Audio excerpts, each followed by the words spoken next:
जरा क्वेश्चन देखे गौर से। क्वेश्चन ये था कि which of the following are involved in the formation of triads, also dash types of structures will form ट्राइएड्स।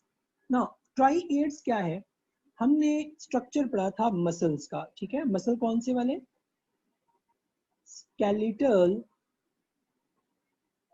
Muscles, ठीक है। अब स्केलेटल मसल्स के अंदर स्ट्रक्चर हमने पढ़ा था, जिसके अंदर हमने कहा था हमारे पास क्या होते हैं, सबसे पहले मसल्स होते हैं। Muscles is actually made up of from muscle bundles, ठीक। Muscle bundles coming from muscle fibres. अब मसल फाइबर का स्ट्रक्चर अगर हम बनाएं तो मसल फाइबर का माइक्रोस्कोपिक जो स्ट्रक्चर होता है उसमें हमने कहा था कि ये एक्चुअल में सेल्स ऑफ होते हैं, किसके, मसल्स के, ठीक है ना। ये मैंने आपको बताया था कि मसल फाइबर क्या है, these are cells of muscles, ठीक। अब इसकी जो मेम्ब्रेन थी वो क्या थी, सार्कोलीमा थी, ये भी आपको पता है। फिर हमने पढ़ा था कि जो सार्कोलीमा है, अब ये आपने ये पॉइंट याद रखना, ये बड़ा ही इंपॉर्टेंट पॉइंट है। अब आपने जब पढ़ा था वहां पे तो हमने पढ़ा था कि जो सार्कोलीमा है ये अंदर की जानब इन्वेजिनेट करती है, ठीक है। सार्कोलीमा क्या करती है, अंदर की जानब इन्वेजिनेट करती है, समझ आ गई।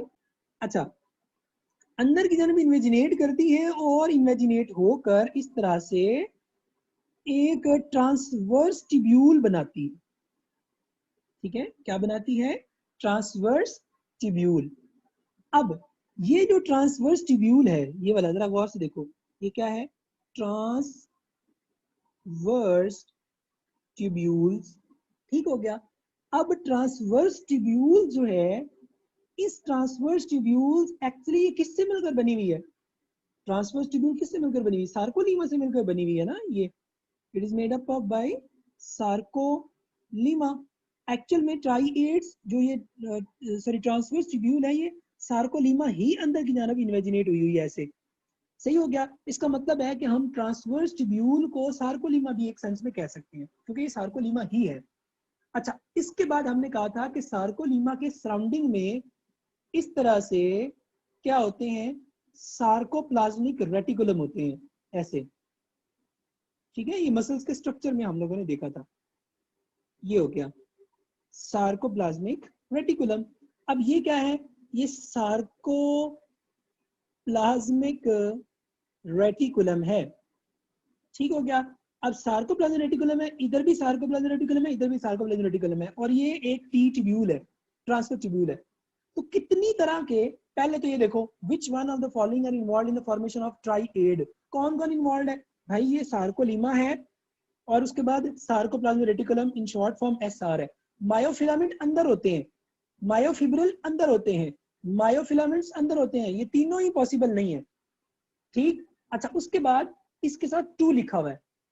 अब मैंने अगला जो क्वेश्चन की स्टेटमेंट देखे क्या है, also dash types of structure, dash types of, कितने टाइप के स्ट्रक्चर है, सार्कोप्लाज्मिक रेटिकुलम है और दूसरा सार्कोलीमा है, दो टाइप आ गया। तो इसका मतलब है इसका आंसर क्या आता है, अल्फा आता है। इसका आंसर ना बीटा है, ना चार्ली है, और ना ही हमारे पास डेल्टा है।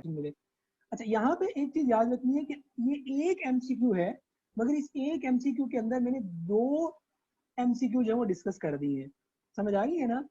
क्योंकि ये जो टाइप्स की बात करता है ना यहाँ पे, टाइप्स, तो टाइप्स में क्या है, सार्कोप्लाज्मिक रेटिकुलम प्लस प्लस जो है वो ट्रांसवर्स ट्यूब्यूल है।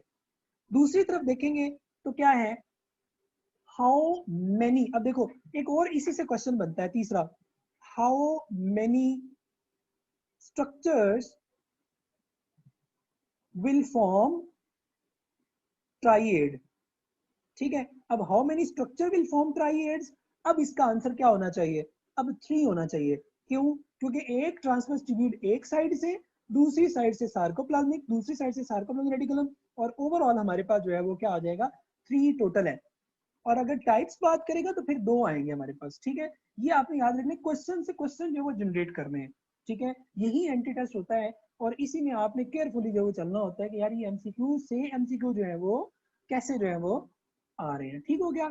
ओके, सेकंड जो हमारे पास नेक्स्ट एंट्री टेस्ट प्रिपरेशन में क्वेश्चन ऑफ द डे था, उसमें पूछा गया था कि which of the following enzyme shows the greatest substrate specificity.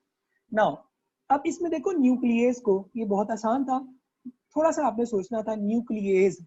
अब न्यूक्लियस में भी आरएनएजेस, न्यूक्लियस में भी डीएनएजेस, कोई स्पेसिफिसिटी नहीं हुई क्योंकि ये टाइप्स है। अगर आरएनएजेस होता तो फिर हम कह सकते थे कि ये आरएनए पे एक्ट कर रहा है, डीएनएजेस होता तो हम डीएनए पे एक्ट करने के बारे से कह देते हैं। पेप्सिन, पेप्सिन प्रोटीन पे करता है, कौन सी प्रोटीन पे करता है, कौन सी, स्पेसिफिक कोई स्पेसिफिकेशन नहीं है कि व्हेन आप जब प्रोटीन ले रहे होते हैं, खा रहे होते हैं, तो प्रोटीन जो है वो बॉडी में जब जाती है तो पेप्सिन क्या कर रही होती है, तो उसको सिंपली पॉलीपेप्टाइड में कन्वर्ट कर रही होती है, ठीक है। इसी तरह 3 में देखते हैं सुक्रेज। अब इसका आंसर, पेट जो आंसर था वो चार्ली था, सुक्रेज, क्योंकि सुक्रेज एक स्पेसिफिक सबस्ट्रेट है सुक्रोज, उसके ऊपर एक्ट करके उसको जो है वो क्या करती है, सुक्रोज को कन्वर्ट करती है। अब सुक्रोज की प्रोडक्ट क्या हो सकती है, आपको पता होना चाहिए, ग्लूकोज एंड फ्रुक्टोज। आपको अब देखो एक एमसीक्यू था, उससे दूसरा एक और एमसीक्यू निकल आया कि सुक्रोज की जो प्रोडक्ट्स हैं वो क्या हो सकती हैं, या सुक्रेज की जो प्रोडक्ट्स हैं वो क्या होंगे हमारे पास, ठीक है, जो सुक्रेज सबस्ट्रेट है, ठीक हो गया, और ग्लूकोज फ्रुक्टोज क्या है, उनकी सबस्ट्रेट उसकी प्रोडक्ट्स जो है वो आ जाती हैं, ठीक है, किसकी, सुक्रेज की।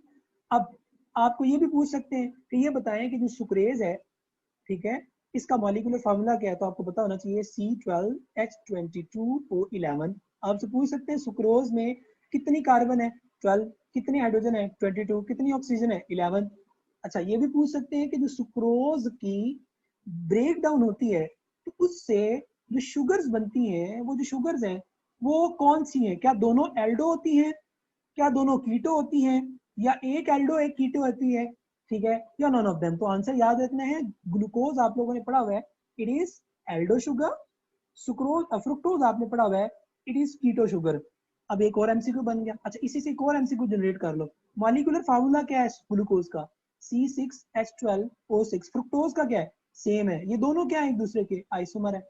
अब अंदाजा करो एक एमसीक्यू कहां से स्टार्ट हुआ था, एक एंजाइम से, हम उसको कहां तक ले गए। तो इसी तरह से when you are actually attempting any question, ठीक है, तो उस सूरत में आप कोशिश किया करें, ये नहीं कि आपने उसका आंसर कर देना है, आप उससे फर्दर एमसीक्यू जनरेट करने की कोशिश किया करें। अच्छा यार ये सुक्रोज है, इसको आगे कैसे ले जाया जा सकता है, इसको आगे कैसे, यही एंटी टेस्ट है, समझ आ गई इस बात की। इसी तरह लिपिड्स को देखो, अब लिपिड्स लाइपेजेस है, लिपिड्स बहुत तरह के होते हैं हमारे पास, स्टीरॉइड्स होते हैं, ठीक है, टर्पिनॉइड्स होते हैं, फॉस्फोलिपिड होते हैं, ठीक है, ग्लाइकोलिपिड्स होते हैं। तो कौन से लिपिड्स की बात कर रहे हो भाई, तो लिपिड लाइपेजेस क्या है, ये भी जनरल है, ठीक हो गया ना। सुक्रेज हमारे पास जब स्पेसिफिक आती है, ठीक है, तो इसका आंसर हमारे पास क्या रहेगा, चार्ली आ जाएगा।